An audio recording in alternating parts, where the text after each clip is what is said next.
last few weeks we've been looking at this book, What is the Dharma, and studying exploring some of the material in here.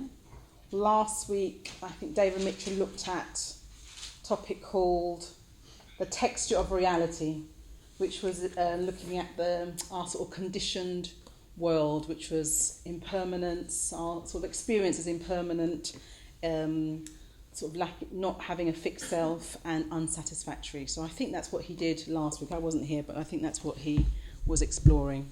So today we're going to be looking at Nirvana. What is Nirvana? So I think it's one of the most attractive words in Buddhism. It's very easy to say, sort of rolls off the tongue. And I personally, find it an attractive word. But I'm wondering how many of you sort of before tonight are sort of, familiar with that word. Just sort of show, yeah? So all of you, great. So, and how many of you would say that you do also find it a very attractive, appealing word? How many of you are kind of indifferent or neutral about it? Yeah, some. And how many of you actually, any of you sort of not have any sort of positive association? Okay, so either neutral, a few of you are neutral, but most of a kind of positive association. And I'm kind of interested in, when I say the word nirvana, when you think the word nirvana, what images or feelings or thoughts are there? Anyone want to share what? Yeah. The state of complete happiness and satisfaction. Yeah, that sounds nice. A state of complete happiness and satisfaction, yeah. Any others? Heaven, okay. You mean in the what sense? In like everything is amazing, bliss. Okay, not angels and harps. Not so much angels. Okay. Okay, heavenly kind of state. Yeah. Yeah, rather than a place called heaven. Yeah. Yeah, okay. Yeah. Any others? Peaceful. Peacefulness, yeah. Mm-hmm. Warmth. What? Warmth, yeah, warmth. Nice, yeah. Any others? Purity, okay. These are really nice words, aren't they? Yeah. This is supposed to be the ultimate pure consciousness in which ultimate reality resides. Ultimate pure consciousness in which ultimate reality resides. Yeah, great. Well, I mean, in a way, it's just nice hearing all those words. They sound really positive, and it certainly, begins to get us in the mood for exploring Nirvana. So let's start with what the actual literal meaning is of the word, and it's a Sanskrit word with and the Pali is Nibbana. So the Sanskrit is Nirvana, Pali is Nibbana, and it literally translates as to blow out or extinguish. That's what the actual literal meaning is. So what is extinguished is that which creates our suffering. So traditionally, greed, hatred and delusion, that's extinguished when you arrive at nirvana. So when I think of the word extinguish, I think of fire. That's an immediate association, isn't it? Fire. And I was thinking about, the image that came to my mind was of a forest. Maybe there's a few fires in the forest. Maybe they're not large fires. Maybe they're just they're just there. But the thing about forest fires that they can spread very easily if left unattended. Yeah. So there's a few fires in the forest, and at a certain point, we begin to realise that we need to do something about it. Otherwise, it's going to spread and cause a lot of destruction. So we act, because we don't want that. We act, and you might get a few buckets, and try to put the fires out. Maybe some hoses. We just do our best to put these fires out. But then a certain point comes where you think, this is kind of hard work, right? I think it is, like, forest fires are hard work from what I can gather. So you think, oh gosh, I don't know if I can actually do this. Am I going to be able to put this fire out? But then you look at the sky and the rain starts. And even though the rain's very light, there's a relief. There's a hope, isn't there? There's hope that if the rain continues to fall, the fire will eventually be quenched. And the rain does fall a bit heavier. The blaze is sort of tempered. It falls again, it falls more, and eventually the fire goes out. And it's a relief. You sort of realise that now, the forest is saved. The forest is saved, and new growth can happen. So the fires, the flames, are our passions: greed, hatred, and delusion. And I think most of the time we have those things we think we have them under control. We sort of most of the time, don't go around, in full amounts of greed and in full amounts of hatred and in full amounts of delusion most of the time. But it doesn't take much, an argument, being a bit stressed, anxious about something. It doesn't take much for sort of us to feel that kind of fire within. Yeah? I'm kind of just, hopefully I'm sort of speaking, it's not just my experience here. So and we know that we can be triggered at any time, like a spark, and that flame can be triggered. So the Samyutta Nikaya is a Pali text, one of the very earliest Pali texts, sort of recording the voice of the Buddha, the historical Buddha. And in that he says, the extinction of greed, the extinction of hate, the extinction of delusion, this indeed is called Nirvana. So the main way Nirvana is described there is the absence of something. But instead of nothing, replacing it. So you've got absence of those things, but instead of the absence of that, what you have is supreme bliss, supreme liberation. And they use the word supreme to really give us a sense that we're not talking about ordinary bliss. We're not talking about ordinary happiness or liberation. It's something beyond what we can normally experience. And Nirvana was probably first spoken about when the historical Buddha gave his very first sermon, his very first teaching to the 5 ascetics. He was practicing with these ascetics and he left them to kind of pursue his enlightenment, and he went back to them once he attained enlightenment and gave them his first teaching.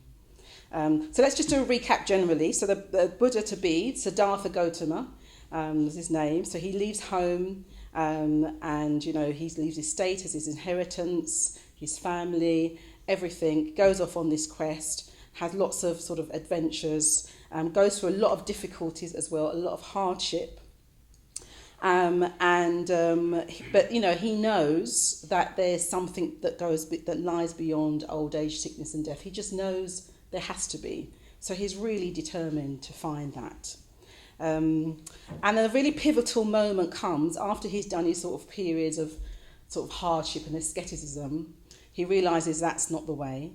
And a really pivotal moment comes when he remembers as a child sitting under the apple tree. He remembers sitting under the apple tree, watching his father ploughing, and that sort of methodical movement of the plough. He's watching that. He's very relaxed, and he finds himself in a sort of concentrated state, a very sort of meditative state, and he enters sort of higher states of consciousness. And from that experience, when he remembers that, he realises that the truth and what he's looking for lies between 2 poles of experience. It lies between extremes. It lies between, discipline and enjoyment. It lies between calm and energy. It just lies between these opposites. He goes under the Bodhi tree with that knowledge, with a real intuitive sense of what he's looking for. And he's got nothing to lose. He's kind of already thrown everything at it, really. Nothing to lose, everything to gain, and he sits there. And he goes for this kind of epic journey where, and at the end of which, he's not Siddhartha Gautama anymore. He's awakened, he's now the Buddha. And you get a sense, well, I get a sense when I think about that bit, is that he had a sense of what he was looking for. He had a sense of what some of the journey was, but actually what happened defied all his expectations. It was beyond what he could have conceived. So the experience was so profound, so radical, so dramatic, that it was just an unknown experience. So the person that emerges is no longer Siddhartha Gautama, it's this new being. And Sangharakshita says, in a way, the Buddha was no longer a man in the ordinary sense of the way we normally think of people. So he hasn't Siddhartha Gautama hasn't gone through this experience and become a better version of himself. He's just altogether different. And it's kind of interesting. I was thinking about this and thinking, well, Siddhartha Gautama, you could trace, about his family, about his education. It's almost like you could trace his development, yeah? And you could trace all his experiences. With the Buddha, when he becomes the Buddha, it's like you can't track anything. You can't trace anything. He's got a completely different consciousness to what Siddhartha Gautama had. So, that happens because of the enlightenment experience, because of the experience of Nirvana. So this new being, this Buddha wants to share what he's discovered with us. And then we know that he has a moment of doubt when he thinks, how can I explain what I've been through and what I've seen and understood to people who haven't been on this journey that I've been on? But he also knows that we all have within us the sort of seed of enlightenment. He knows that. And he knows that if we're open enough, ready enough, we can sort of hear it. So he knows that. So he gives his first great sermon, as I said, to the 4 ascetics. And I try to imagine sometimes myself like meeting the Buddha, this historical Buddha, and what that might have been like. I wouldn't have been one of the ascetics, I don't think, at all, matted hair and all that. I probably would have been the woman on the side with a bag, shopping bag or something, going somewhere to the market. But I would have seen this figure sort of emanating this energy, this kind of powerful energy. And I would have also sort of felt a deep calm somehow, sort of a mixture of energy and calm. And I would have been really drawn in by that.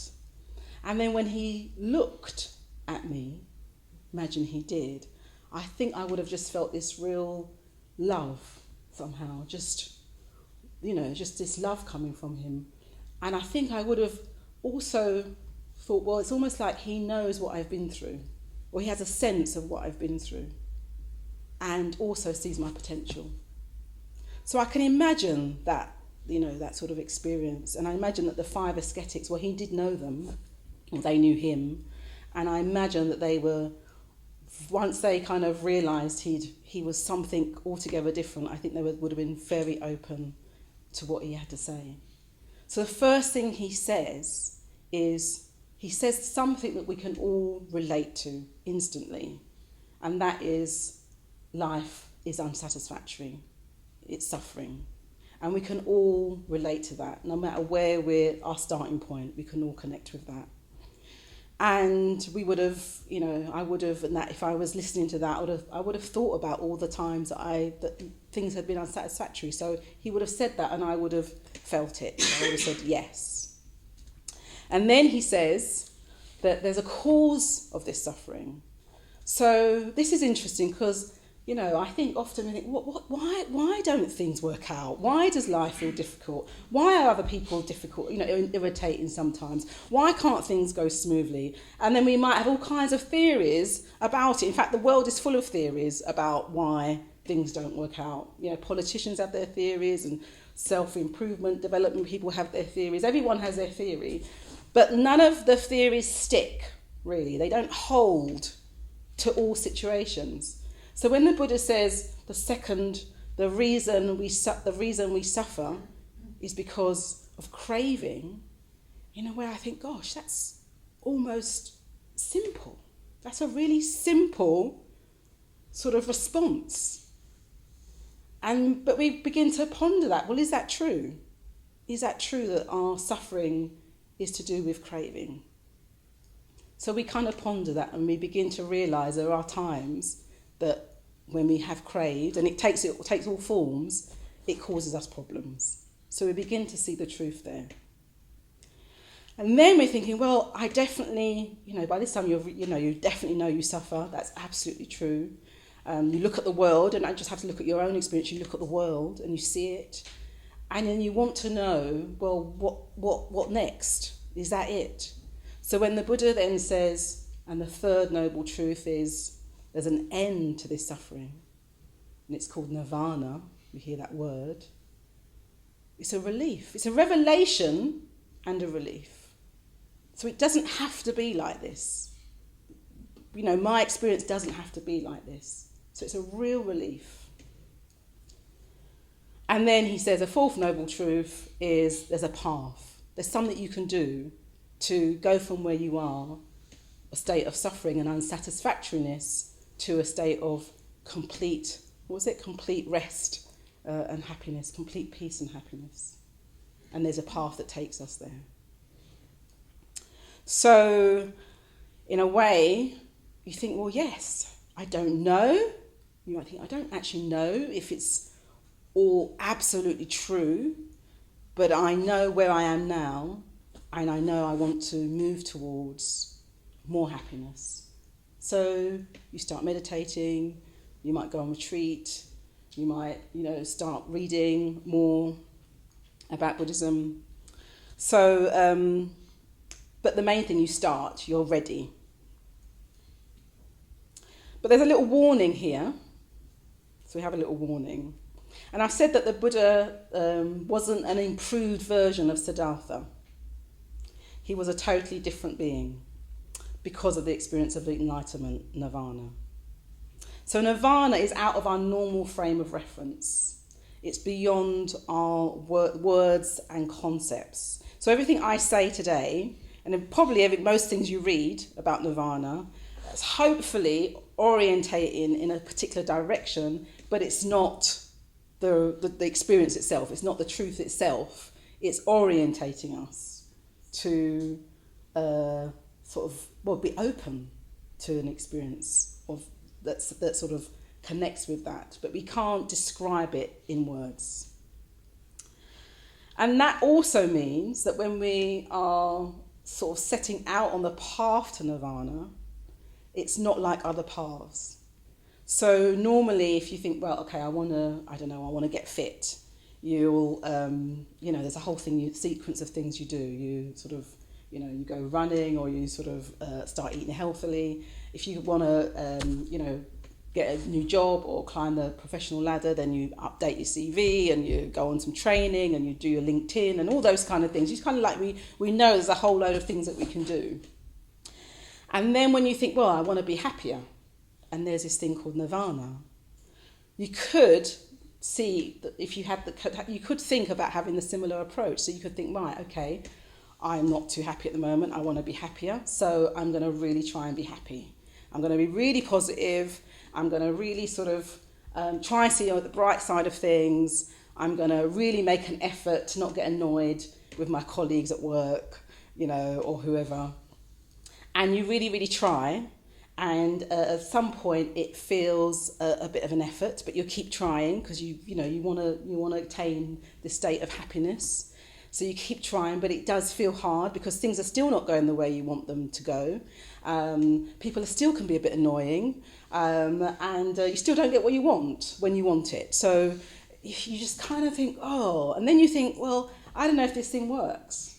I'm not sure actually. Nirvana feels really out there, over there, unattainable. I don't think I can get it, especially in my circumstances and in my set of conditions. Is that familiar to everybody?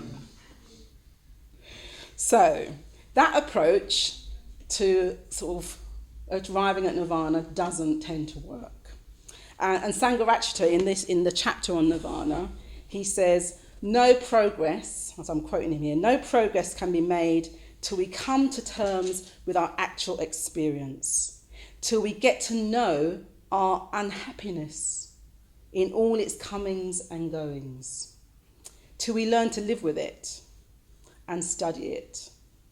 What is it at bottom that makes us unhappy? What is its source?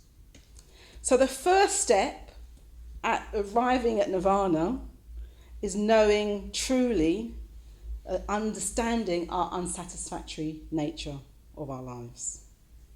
So he goes on to say, Nirvana consists in the full and complete awareness of why you want to reach Nirvana at all. If you understand completely why you want to reach Nirvana, then you've reached Nirvana. So that's a kind of paradox. He's kind of putting that there for us to kind of ponder on, I think. But what I get from that is the first step of going in the direction of Nirvana is stopping, pausing, going deeper, and coming to terms with where you are, where we are now. So Subhuti, who is the president of this centre, he sort of echoed this really. He does these series of rambles.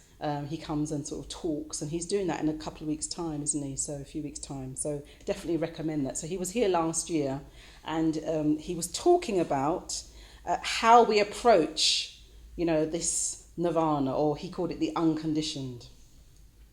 So the first step, in a way, or the first way of approaching it, is looking at nirvana in a sort of a spatial sense. Okay, so we've got nirvana. If you think about nirvana as the vast blue sky, yeah, it's a vast blue sky, boundless.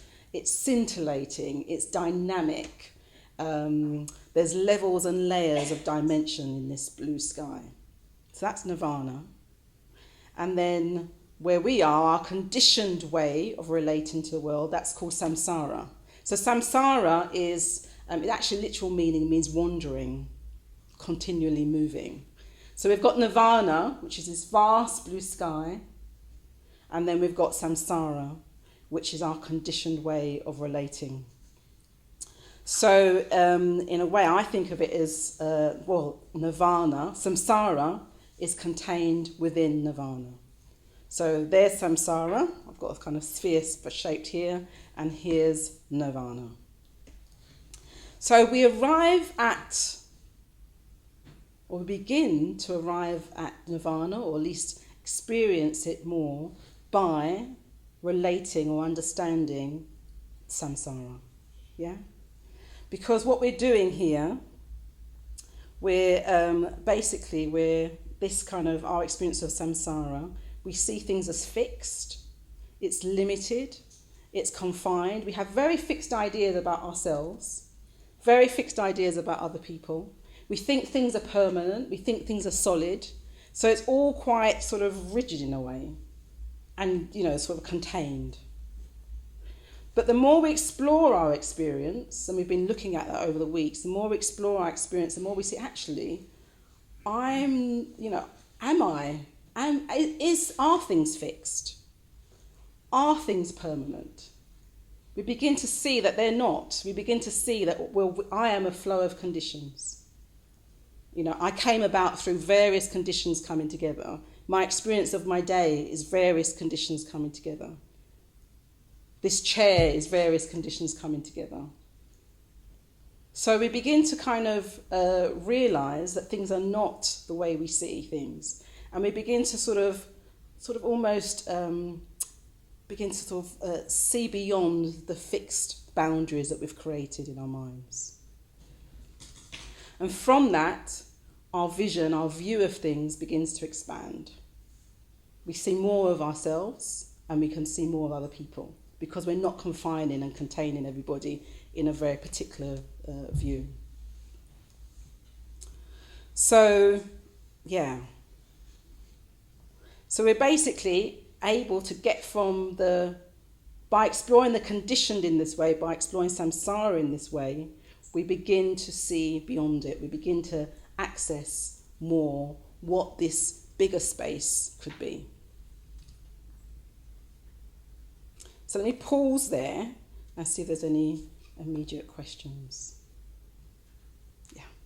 So actually, the road to Nirvana, like you described, if I want to get healthy, I'm going to go to the gym, start running. I want to get to Nirvana, I'm going to start understanding samsara. Yeah. Now, what would be the best way to understand samsara? Is it just me sitting down and reflecting on things, or should I be reading books? Should I be... That's my question. Okay. What would be the best way? The quickest way? Yes. The best way? I want to get there already. Yeah. Okay.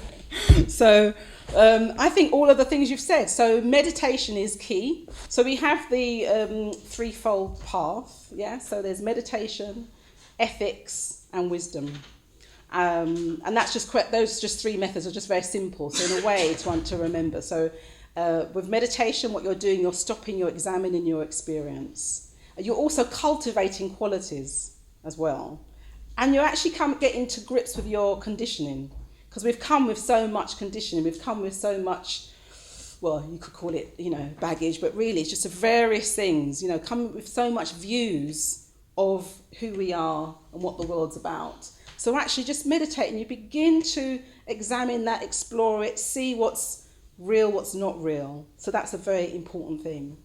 And then ethics, in a way, what we're doing, by practicing ethics, we're actually just beginning to live in a way that's going to help us see things more clearly. Because the more it's a bit like the, and I'll talk about this in a bit, but in a way it's a bit like the forest fire. We're often making more fires. We're putting more logs onto it, adding a bit of petrol here and there, because we, and actually what that's doing is we're basically creating more confusion for ourselves, more hatred. So actually practicing ethics enables us to just dwell much more in positive states of mind.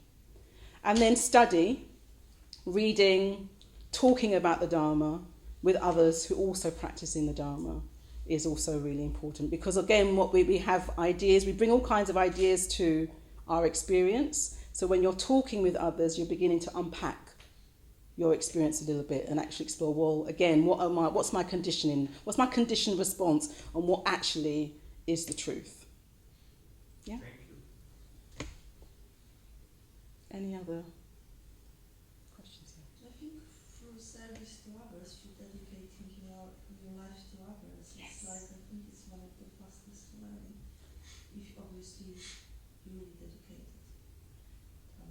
There's no such a thing of expectations, Yeah. just unconditional giving. Yeah. Absolutely, and that is really, but in a way, the more you're able to see your sort of the limits of your understanding, the how fixed you can view the world, and the more you cultivate qualities, the more you're able to respond to others. And then there's a whole thing of service. Once you see that others are suffering, and you see the human condition, you want to do something about that.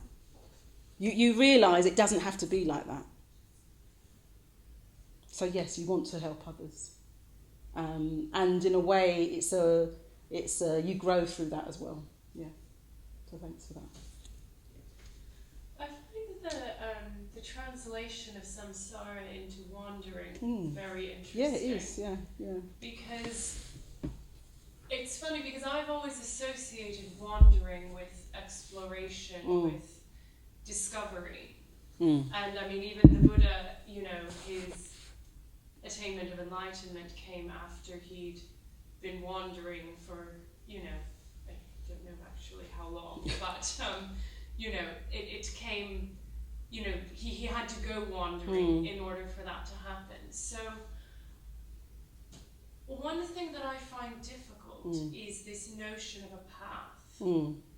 And that the path is good and the path is the way that we, that we come to nirvana, whereas wandering is samsara, when that doesn't necessarily seem to have been the case for the Buddha.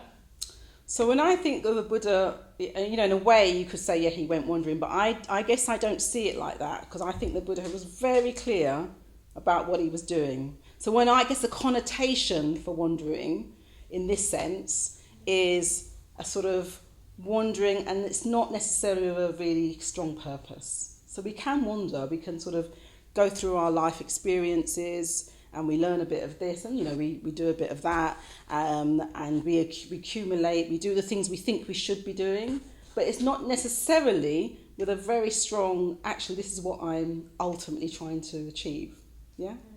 And it's only when things don't work out, we think we know, but actually it's usually when things don't work out, I think, how comes this didn't work out? What is my life about? Where am I really going? So I see that as wandering. It's kind of like you go from one experience to another, to another, to another. You learn what you can, but you don't necessarily know where it's taking you. Whereas what the Buddha did was he was on a quest. He was very clear what his objective was. He had to go through certain experiences, but as soon as he realised some of the experiences weren't helping him, he dusted himself down, found the next thing. Do you see what I mean? Yeah. He was very clear on what he was looking for. So in a way, that's why it's important, I think, to have a goal in this sense, a kind of aim, because that helps us, we kind of orientate in ourselves. It's like a compass, and we can get a sense, well, actually, am I going in the right direction? I'm wanting, to develop happiness, freedom. Is my experiences leading me, contentment, and what I'm doing leading me there or not? And then when it isn't, we can then, adjust. Does that answer your question? Yeah, it's food for thought. Yeah. Okay. All right. So Subhuti talks about 3 different ways of approaching the unconditioned. And so I said one is a spatial way, to look at it spatially, as I've just done. Big blue sky, nirvana, samsara, the conditioned, sort of within nirvana. The second way is to approach it in a temporal way. So we've got samsara, so here, and nirvana is there, and we want to go from one to the other, and it takes time. So there's a sequence of steps it's a bit like what you were asking, well, how do I do it? So there's a sequence of steps that need to happen, and it will take time to get from one to the other. And what we're really doing there is creating the conditions whereby, we can get closer to nirvana and sort of further away from samsara. So these analogies start to kind of, they're not sort of all perfect, these analogies. But in a way, when we get sort of further from samsara, we're actually seeing samsara much more clearly as well. Yeah? It's a bit like what Bhante was saying, in a way, the more you understand why nirvana. So in a way, when we kind of really understand samsara, really understand it, we realise the need for nirvana. Yeah? But there's all these sequence of steps and the conditions that we need to bring about in order to get there. So that's all the things I said about study, practicing, ethics, friendships, etc. Also, as we're doing that, our momentum grows. So the more we're sort of orientating ourselves in that way, our sort of confidence in it grows, because we're having glimpses of it as we go along. So we get to sense, well, actually, it's not unattainable completely, because we're getting that feedback. That it's working. So that's really important as well. And the third way Subhuti talks about is a bit more mysterious. And that is where the unconditioned, or nirvana, moves towards us. So let's go back to the image of the fire in the forest. Because we see the fire, we see it's all in flames, we're not ignoring it anymore. We're not hoping it just sorts itself out somehow. We know we need to take action. So we're taking action. We've got our buckets, we've got our hoses, etc., etc. You do realise that in some ways you've been adding to the fire all this time too. So you're no longer doing that. That's practicing ethics, yeah? You're no longer adding to the fire. And well, it's having an effect. You're seeing that the flames are reducing. You're seeing that. And at the same time, there are going to be times when you think, can I do this? It just feels so vast. The forest is big. The flames are high. You're thinking, can I do this? But you keep making the effort because you can see it is working as well. But you just have moments of doubt or times when you just think, actually, I'm not sure I can do this by myself. So, but then, of course, the rain comes. And it's come as if from nowhere. And, well, you can't believe it really, because it's almost like your deepest prayers have been answered. You're making all this effort, and it was helping, but then this rain comes. And it's like, you've got the help that you needed. So this can happen in lots of different ways, the sort of unconditioned or nirvana moving towards us, lots of different ways. It might be by reading a book. You might be flicking through a book and suddenly there's a paragraph in it that just says exactly what you need to get you, to the next step, or to get you clear, or to resolve the dilemma that you've been in, or the suffering that you've been feeling. It might be simple as that. Or it might be a meditation experience that you have. You're sitting to meditate and you're a bit distracted, and then you sort of find yourself, it might be on retreat, they're always good places for these things. And then within a few minutes, suddenly you're no longer distracted, you're in a completely different space. And you're seeing things so much more clearly than you ever have. It might be a friend just saying to you, oh, I'm popping along to the London Buddhist Centre, I'm going to go meditate. And you think, London Buddhist Centre, what's that? And next thing you know, you'll find yourself here. So in all kinds of ways. And I remember before I came to meditate, I was really searching. I was really looking for something. And in a state of real frustration, because I felt like I knew that life was suffering. I knew that the things that held meaning for me no longer did. And I didn't know how to live anymore, really. I thought, I don't know how to go about my day, because all the things that everyone else, all the other students were into, I was no longer into. And I was into it like a few months before, and suddenly I wasn't. And I didn't know what to do about it. And I was at the top of these stairs, and I was with a friend, and I was telling her about it. And I was actually saying, look, I can't even communicate with people anymore. I want deeper communication.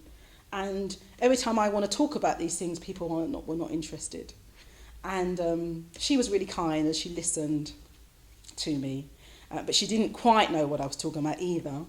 And as we were talking, people were going up and down these stairs, and I just looked up and saw this guy walking up the stairs, and there was nothing, people had been going up all the time that we had been talking, but I noticed this particular guy, and I don't know why I particularly noticed him, I just did. So he walked up the top of the stairs, and I sort of watched him, and he put some leaflets on the table where we were, and there were loads of leaflets on the table, and I watched him walk back down the stairs, and I went and picked up the leaflet that he put down, and it said Creative Communication Workshops, Bristol Buddhist Centre. I thought, creative communication Buddhist, it's like those three words just jumped out at me. And really the rest was history. So that was definitely something moving towards me at a time when I needed it most. So, there are things that sort of burst through our everyday normal experience. And it might be, as I said, those kind of things. It might be actually sitting with a friend or relative who's dying or very sick. It's like truth is communicating itself to you if we're open to it. So it can happen at any point. So, I want to sort of share a dream with you. And I'm hoping it sort of pulls some of what we've talked about together. And then we might have some time for questions as well. So in this dream, I had this dream about 4 to 5 years into me practicing, meditating. I was committed, I would say. So I was I was living with other Buddhists. I was meditating every day. But in my own life, I was very busy. I was studying, I was working part-time, so had a lot of, I was thinking about essays and that kind of thing, and caught up in a few dramas in my life. So, yes, I was committed, and I had a lot going on as well. And I went to, I would say I was still figuring myself out a lot. It's just sort of really coming to terms with what I brought, what really my background, my conditioning and all of that. Anyway, one day, I think I went to bed thinking about my next essay, and then I had this dream. So I'm going to describe it in the present, and I would say that the dream really came from nowhere. It was like the rain in the forest, and it felt like a gift at the time. It still does. So this is a dream. So I'm walking across a bridge. It's a wooden low bridge, and it stretches far into the distance. So it's a bit cold, so I'm a little bit tense, but not in a big way, just that sort of level of, tension you can have when it's a bit cold. And on my left is a grey sky. It's a big sky, but it's completely grey. There's like nothing happening in the sky. It's very static, quite monotonous. So I'm looking at this sky, and then I'm looking at the bridge ahead of me. The bridge seems to just stretch really far in the distance. I can't actually see the end of this bridge. So I'm looking at this bridge, looking at the sky, and then eventually I notice I've got this pain in my neck. I notice it, but I realise it's been there all the time, actually, this pain. So I'm feeling this pain. It's partly because my neck is positioned in an awkward way when I look to the left. So I'm looking, I've got this pain, and sometimes it's just a really dull sort of ache. It's not sort of terrible, but it's there. And then every now and again it becomes a really sharp pain, and I'm sort of, ow, really, it really, really hurts. But anyway, that's how it is, and I carry on walking across this bridge. The bridge doesn't get any shorter, it's still very long. The sky is still very grey, it's very monotonous. But I kind of want something from the sky. I'm waiting for something to happen, but it's nothing really is happening. But I'm looking within something to happen. So I carry on walking, and I get really familiar with this rhythm, with the rhythm of me walking across this bridge, the pain in my neck, the awkward position of my neck, and sometimes the pain's very dull. Sometimes it recedes and I completely forget about it and sort of get interested in the sky again, and then it gets sharp. So this is just going on and on and on and on. And I don't know how long this bit of the dream was, because it just felt like a very, very long, very long time. And I get very familiar with it all. And then I realise, is this it? Is this it? Is this my life? Is this looking at this grey sky with this pain in my neck, slightly cold, walking across this long bridge that seems to never end? Is this it? I don't actually want it to be just this, but actually it's all I know. And then I hear a voice, and the voice says, "Turn to the right." And I'm like, the right?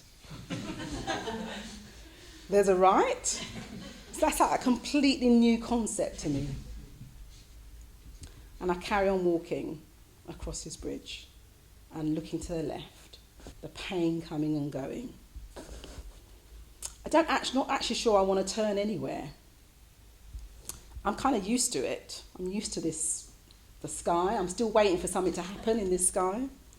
I'm used to this bridge. I'm used to the cold. It's kind of what I know. So I just carry on walking. Then the voice comes again. It's very calm, and it's very encouraging, and it's very warm. Turn to the right. And I sort of hesitate. I carry on walking, but I hesitate, and I think, what's going to happen if I turn to the right? I'm not sure that's what I want. Will I have to give up the left?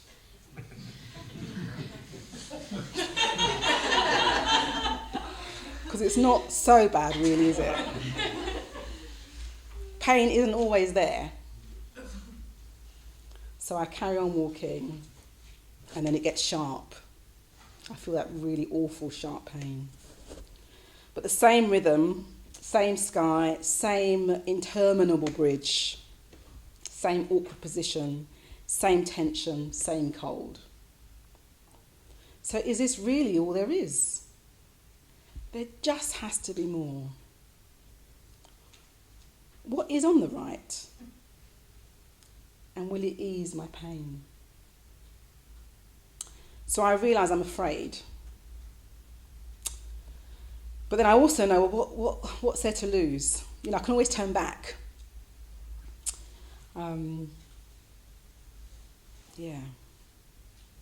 What's there to lose?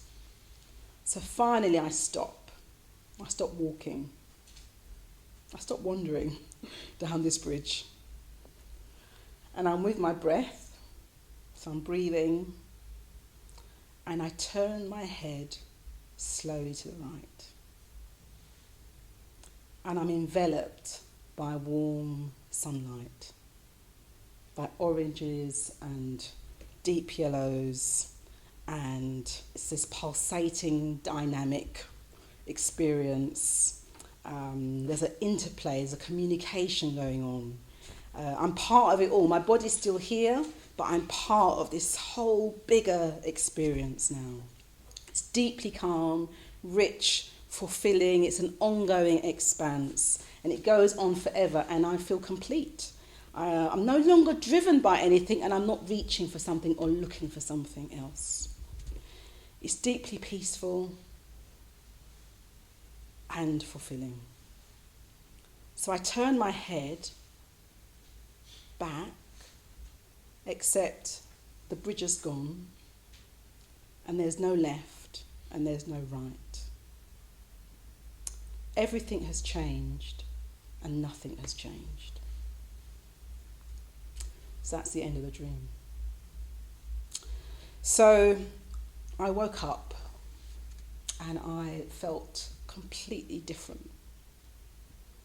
So like all dreams like that, there were lots of levels and layers to it. But the first thing that struck me upon waking was how I was with that pain in my neck. That was the first thing that struck me. Because I realised, I thought, gosh, even though it was causing me so much suffering ongoingly, I didn't want to let it go. I sort of held on to it. It took me so long to do something different. There was so sort of much resistance there in a way. And I had to go through that whole process of walking and thinking and wondering and looking for something else before I listened to the voice that was there. And then I did turn, and, well, happiness came. And time and space also disappeared. And everything was okay. So in the dream, there is this path, and there's a way of looking at experience. In a way, that's what was happening. I was looking at experience in a particular way that was causing pain. But it's what I knew. It's all I knew at that stage. And Nirvana, if you like, that voice was calling me, and really all I had to do was change my perception, and then everything changed. So yeah, that's the end of the dream. And yes, any final questions? Yeah, did you manage to turn to the right and realize? And if so, the real question is, I want to ask the actual Buddhists who practice here, how close do you feel to Nirvana, or how closer do you feel that you've come after turning into full-time Buddhism or practice, whatever that is? I feel like I'm continually in that experience, in a way, you know, that samsara, understanding conditions, the conditioned nature of experience. The first noble truth, the second noble truth are inquiries that, you know, still very much going on, yeah, because they're very deep, very profound inquiries. And at the same time, there's been, for me, enough glimpses of the unconditioned or of what that's trying to communicate that I feel like I'm heading in the right direction. Yeah. So my confidence in that grows and grows the more I practice. Yeah. And the other part of your question was? You basically answered Okay. the same question. Okay, great.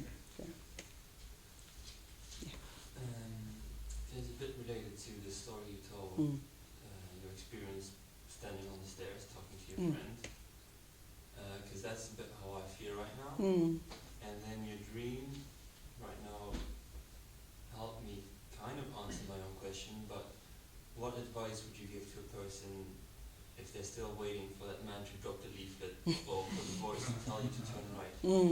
Is it just waiting? Because according to your dream, it wouldn't be just wandering and waiting. No. It would be doing something about it, but what? Yeah. So it's sort of, in a way, it's kind of the things we talked about earlier with the forest and the flames, in a way. It's kind of like if there's a state of confusion or upset, you know, meditation, you know, that's one thing that we're doing to kind of understand our experience more, to cultivate those qualities, to cultivate clarity of mind so we can see our situation more clearly. Ethics, practicing ethics, and then obviously learning more about the Dharma. So those are all things available to you now. And then in a way, what we're doing there, we're creating the conditions for something else then to come into being. We can't force growth, you know. We can't force those experiences that then come. So we can't force them because they're sort of beyond us in a way. But what we're doing, we're creating those conditions whereby when they're there, the opportunities are there, we're open and receptive. Yeah? So does that help? Yeah. And I would say also it's very important. I think what I didn't have in that when I was really frustrated was other people to speak to, you know, who were following following the path I wanted to. It's like that was really important for me that I met other people that were on the same journey. Yeah. Where do you think the voice is coming from? Do you feel like it was something that was coming from inside, so something that you already knew, or is it something that you'd heard from a friend or from your practice, and it was something that you'd heard but not, it was coming out from your subconscious? Yeah, it's so interesting, isn't it? Just from, I don't know. It's quite mysterious. Some kind of energy, I don't know. Where was it? So that's the kind of, that's the sort of the unconditioned moving towards us. And it is mysterious. And I wouldn't be able to say, oh, it was coming from me. You know, I've had other experiences like that. And that each time I can't think, oh, that was just me. That was just me being really positive. It doesn't feel like that at the time. And at the same time, I'm also aware that I have created certain conditions that where those things happen and I am really open. So there's a sort of like a level of receptivity, a level of faith. But when those things come, I really see it and embrace it. And so I can't say whether it's in or out. I really can't say that. And in a way, that whole sort of dualistic sort of thinking, I mean, that's how we think, isn't it? We think left and right, we think in or out, we think self and other. We have this whole sort of way of thinking about our experience. And what these kind of experiences show, I think, well, I was open to that. I was certainly needing something like that. So I sort of brought it, some of it must have come from me, but something was outside of that as well. What I also know is that I've got the seed, we all have the seed of enlightenment within me. You know, we all have that. So in a way, when that is evoked or, you know, sort of you're connected to that, then in a way you might be more able to recognise that going on elsewhere. Yeah? I'm quite new here, Yeah. so it's an easy question, but how do you cope with doubt? Because it's a really beautiful thing to really genuinely have faith and believe that everything can follow this path, but there are bound to be obstacles that you face or Yeah. people that challenge you about it. And I was just wondering how do you cope with that doubt? Yeah, it's difficult when if you really sincerely want to follow a path, and particularly if no one else around you are, and they think what are you doing? They can't see. Is that the situation? They can't see. Yeah, they can't see what it's about. So it is difficult, and I think again it goes back to actually making sure that you are in contact with people who do see and do understand and can affirm your decisions and can help you think about what the next step is for you. And it's amazing as well how if you continue with your own conviction, because there's something is responding, and if you can sort of stay with that with support from others, it's amazing that sometimes the doubters or the people or the situations that feel like they're not supporting us, sometimes they just change as if just by us following our truth. It's quite interesting. I just a little story of when I started meditating. My mum is a Christian, so I'd go back home and be upstairs sort of meditating when I was younger, and she really found it so deeply challenging. I mean, she really hated the idea of me doing something like that. So she'd put the Hoover on. And she'd kind of hoover and come into the room and hoover. And I was like, okay, what would the Buddha do? So I really had to just, no, I'm not going to react. I really practice. But I did carry on. It was kind of like, actually, this is my path, and I need to make decisions for myself, and, I'll make mistakes. Probably, but there's people around me who hopefully will understand, and I've just got to live my life. It's really like, this is my life actually. So I just carried on, and then months later I was meditating again when I went back home, and she put the Hoover on. She didn't come in the room though this time. She was just like hoovering outside the room. And then a few months later she only hoovered downstairs. And then a few months later, my sisters were in as well, and I was meditating, and I heard her go, shh, she's meditating. And I just think it's because she saw that I was becoming a kinder, better person, and she didn't know how it worked or anything like that. She wasn't going to become a Buddhist, but she thought whatever she's doing, she seems happier. So in a way, it's like following your own truth, and the truth will speak for itself, and getting the support as well. Okay, yeah. I was going to say, is Nirvana something that's permanent? Is it something that can be taken from you? Because obviously life changes drastically for anyone, no matter who you are. Yeah. Is it something that you can reach and then it leave you? Yeah. So it's called the unconditioned because it's not dependent on conditions. So all what you just said about anything can happen at any time and things, that is our experience, isn't it? We have something really positive going on for us, then something happens and it changes, and we things are not so positive anymore. But with the experience of enlightenment, that is not the case. You've kind of gone beyond the conditioned, yeah? So it's said to be a permanent state, but I think it's more that it's outside of our concept of time and space, the way we normally think of time and space. I think that's what, in that sense, it's permanent, not in the sense of permanent in our normal frame of reference. And last question, I think. Did you have a question? No, you're all right. Okay, yeah. There's a small contradiction that's bothering me. On one hand, in order to live the conditioned, we must detach ourselves from even wanting self-pleasure and self-pain. We gotta detach from wanting pleasure for ourselves, and we gotta detach from the pursuit of happiness. Now, the instinct when we think about nirvana as, oh, I'm going to pursue this. But my question is, as long as, let's say, I decide to practice Buddhism and meditation in order to pursue nirvana, am I not doing a counteraction?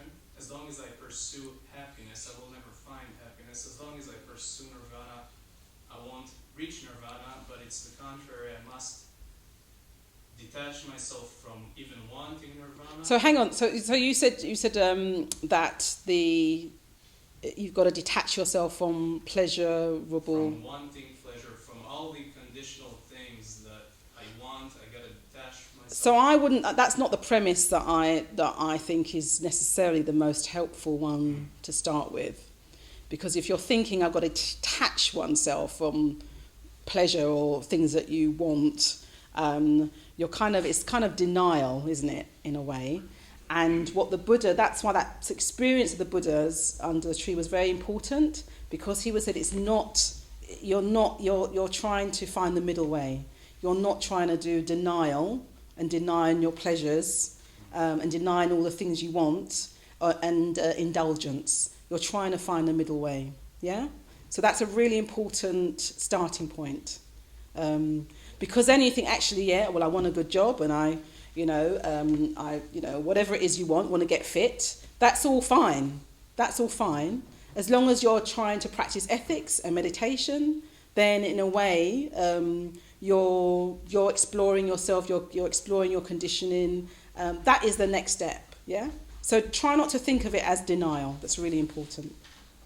It's a short answer to that.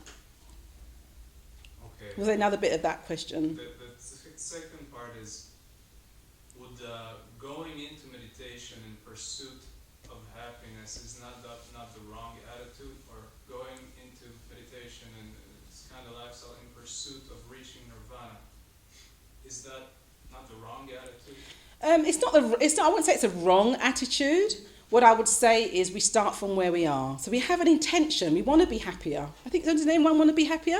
Everyone on this planet wants to be happier. So in a way, yes, if that's that's a motivation, that's fine. But we also start from where we are. We can't impose happiness on our experience.